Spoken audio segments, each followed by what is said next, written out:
ప్రతి ఒక్కరూ కదలాలి, కదిలించాలి, ఇంద్రవెల్లి సభకు తరలించాలని రాష్ట్ర మంత్రివర్యులు ధనసరి సీతక్క పిలుపునిచ్చారు. గల్లీ నుంచి ఢిల్లీ దాకా అన్ని స్థానాలు దక్కించుకోవాలని, ఆ దిశగా ప్రతి కార్యకర్త కష్టపడి పనిచేయాలని హితోపదేశం చేశారు. ఆదిలాబాద్ జిల్లా కేంద్రంలోని తిరుమల క్లాసిక్ గార్డెన్లో నిర్వహించిన ఇంద్రవెల్లి సన్నాహక సభకు ఆమె ముఖ్య అతిథిగా హాజరై కాంగ్రెస్ ముఖ్య నాయకులు, కార్యకర్తలు, పార్టీ శ్రేణులకు దిశానిర్దేశం చేశారు.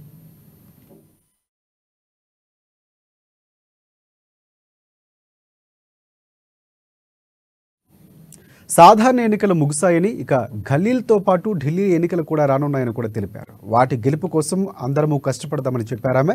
ఆనాడు రేవంత్ రెడ్డి టీపీసీసీ చీఫ్ హోదాలో ఇంద్రవెల్లి పోరాట స్ఫూర్తితో మొదలుపెట్టిన సభలు రాష్ట్రం మొత్తం సక్సెస్ అయ్యి ఇవాళ అధికారంలో ఉన్నామని చెప్పారు.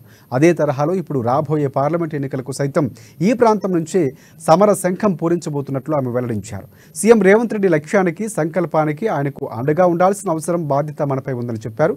ఆదిలాబాద్ జిల్లా అంటే తనకు ప్రత్యేక అభిమానమని, జిల్లా ఇన్ఛార్జ్ మంత్రిగా తనకు బాధ్యతలు ఇవ్వడం తన అదృష్టంగా భావిస్తున్నట్లు సీతక్క తెలిపారు. తక్కువ వ్యవధిలోనే ఆదిలాబాద్ జిల్లాతో ఎంతో అనుబంధం ఏర్పడిందని చెప్పారు. సీఎం రాక సందర్భంగా గ్రామాలు, మండలాల వారీగా ఇచ్చిన బాధ్యతలు నాయకులు సమర్థవంతంగా నిర్వర్తించాలని అని చెప్పారు. ఇక ఎల్లవేళలా ప్రజల మధ్యనే ఉండాలని, వారి కష్ట సుఖాల్లో పాలు పంచుకోవాలని సూచించారు. అప్పుడే మనపై అభిమానం ఏర్పడుతుందని చెప్పారు. రాజకీయం అంటే సేవాని, కేవలం నాయకుల వెంట తిరిగి మురిసిపోకుండా ప్రతి కార్యకర్త జనంలో ఉండి నాయకులుగా ఎదగాలని చెప్పారు.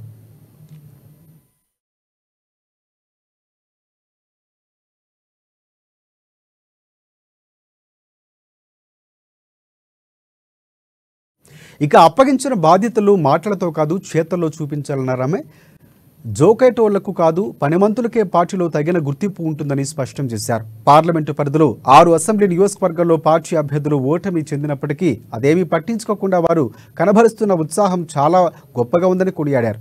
అంతకుముందు సమావేశానికి హాజరైన సీనియర్ నేత, సమావేశ ఇన్ఛార్జ్ పటేల్ రమేష్ రెడ్డి మాట్లాడుతూ, టీపీసీసీ అధ్యక్ష బాధ్యతలు చేపట్టాక ఇంద్రవెల్లి నుంచి రేవంత్ రెడ్డి అసెంబ్లీ ఎన్నికల సమరాన్ని నాడు ఆరంభించారని చెప్పారు.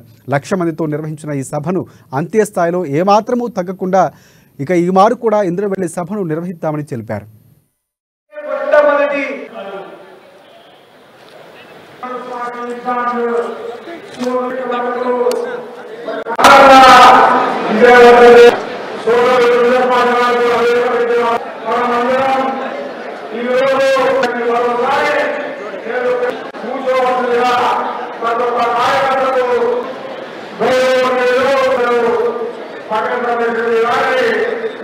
మరి మీ అందరికీ కూడా తెలుసు, ఆనాడు రేవంత్ రెడ్డి గారు పిసిసి అధ్యక్షులైన తర్వాత ఈ రాష్ట్రంలో అధికారంలోకి రావడానికి, కాంగ్రెస్ పార్టీ అధికారంలో రావడానికి ఇంద్రవెల్లి సభ నాంది అయిందని కూడా నేను ఈ సందర్భంగా మనవి చేస్తున్నా. మరి అలాంటి స్ఫూర్తినిచ్చిన మీరు ఈ రోజు అధికారంలోకి వచ్చి రేవంత్ రెడ్డి గారు ముఖ్యమంత్రిగా మొదటి పర్యటనకి ఇక్కడికి వస్తున్నారు.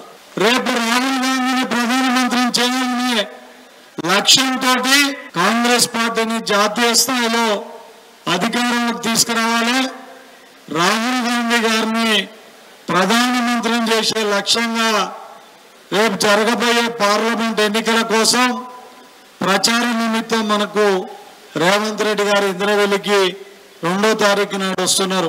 మరి ఇక్కడ మనకు హైయెస్ట్ టార్గెట్ ఇచ్చిండు 22 నుంచి 25,000 మధ్యన మనం ఇక్కడి నుంచి గ్యాదర్ చేయాలి. మరి మీ నాయకుడు కూడా బ్రహ్మాండంగా శ్రీనివాస్ రెడ్డి గారు యువకుడు, మేము 20,000 నుండి 30,000 తీసుకొచ్చే పరిస్థితి కనపడుతుంది. ఎలాంటి అనుమానం లేదు.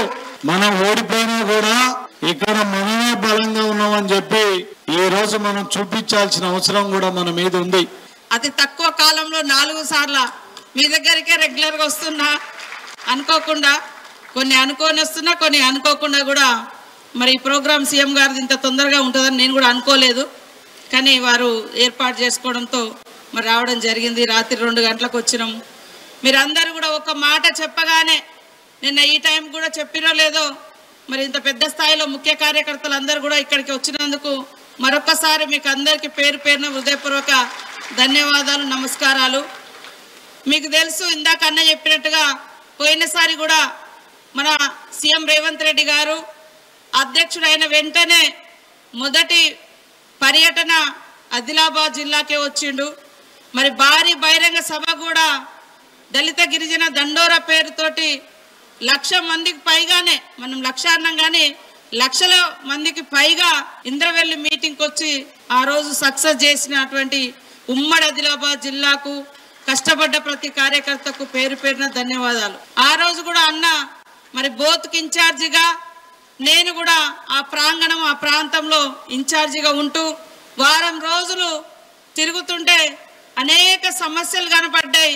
అదేవిధంగా ప్రేమ అభిమానాలు కూడా ఉన్నాయి. అంతే ఇక్కడ ఈ వాస్తవానికి ఒకే ఒక ఎమ్మెల్యే ఉన్నాడు, మిగతా అంతా ఓడిపోయినాం. ఓడిపోయినా కూడా నిరాశ చెందకుండా మీరందరూ యాక్టివ్గా ఉండి పని చేస్తున్నందుకు నాకు చాలా సంతోషం. ఇప్పటి వరకు మా ఎన్నికలు జరిగినాయి. ఇప్పుడు వచ్చేది గ్రౌండ్, గల్లీ, మళ్ళీ ఢిల్లీ. గల్లీ సీటు మనదే కావాలి, ఢిల్లీ సీటు మనదే కావాలి. కాబట్టి ప్రతి కార్యకర్త రేపటి ప్రోగ్రామ్ను సక్సెస్ చేసుకోవడం అనేది అధికారం వచ్చిన తర్వాత మనం పెట్టుకుంటున్నటువంటి ఫస్ట్ మీటింగ్, మొదటి మీటింగ్. ఈ మీటింగ్ను అత్యంత ఉత్సాహంలాగా, ఒక పండగ వాతావరణం లాగా, ఒక స్ఫూర్తితోటి, ఒక అంకిత భావంతో ప్రతి కార్యకర్త కదలాలి, కదిలించాలి, ఇంద్రవెల్లికి తరలించాలి.